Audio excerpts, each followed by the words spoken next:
Psychoeducational Group Model ialah pendekatan berstruktur berdasarkan teori kognitif behavioral dan social learning yang menggabungkan pembelajaran serta sokongan kumpulan untuk membantu pelajar mengurus cabaran akademik dengan lebih berkesan.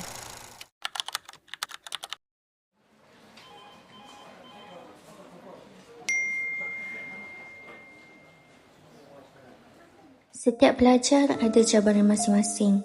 Ada yang nampak kuat, tapi sebenarnya mereka sedang bergelut.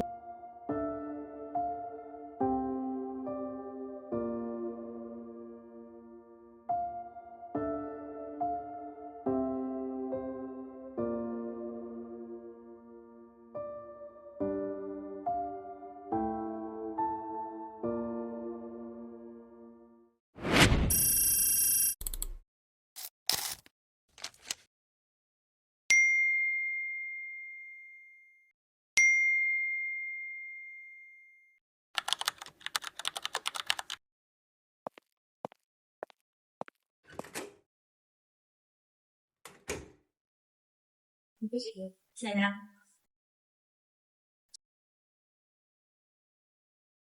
Asyik semua selamat datang. Cikgu tahu, ini senang tak ada dalam sesi macam ni kan? Untuk sesi ni, kita akan bincang siapa yang pandai ataupun siapa yang lemah. Untuk sesi ni, kita akan bincang apa yang di sini kekal di sini saja. Kalau awak semua tak selesa nak bercakap, bercakap bila kamu semua dah sedia, ya?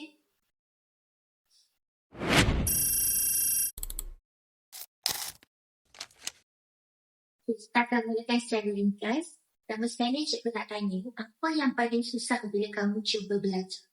Saya dulu okey, tapi bila markah saya jatuh, saya dah start ragu-ragu dengan sendiri. Laila, macam mana pula dengan awak? Saya ni trainer cepat hilang fokus. Jadi bila saya tak boleh buat sesuatu benda tu, saya terus tak buat dah. Saya faham, Laila. Bukan sebab malas, tapi sebab dah penat mencuba. Okey. Okay, awak pula macam mana? Saya stres. Saya selalu banding diri saya dengan orang lain. Baiklah, terima kasih semua sebab jujur. Cikgu tengok isu kamu ni berbeza semuanya. Tapi perasaan kamu semua hampir sama.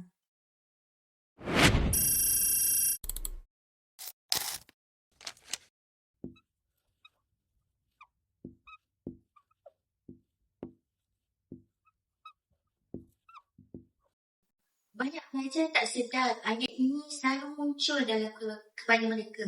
Ayat ini buat kita rasa kecil, walaupun kita sebenarnya mampu. Bila ayat dalam kepala berubah, cara kita bertindak dan cara kita rasa pun boleh berubah juga. Jadi, hari ini kita nak fokus cara kita bercakap dengan diri kita sendiri.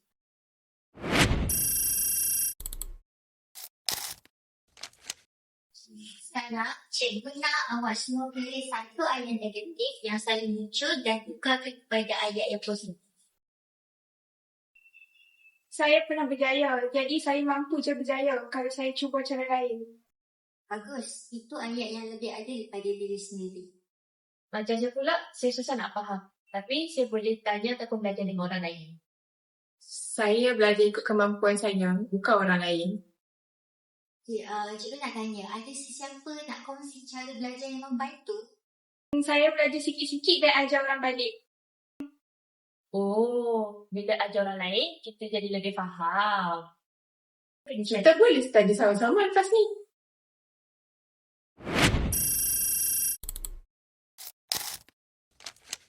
Sebelum tamat, satu ayat saja. Cikgu nak tanya, apa yang kamu rasa sekarang berbanding tadi? Sekarang saya rasa lebih yakin untuk belajar balik. Saya rasa, belajar ni tak semestinya kena seorang-seorang. Sekarang saya dah rasa lebih tenang. Ini baru permulaan. Kita akan sambung sesi seterusnya pada minggu harian ya.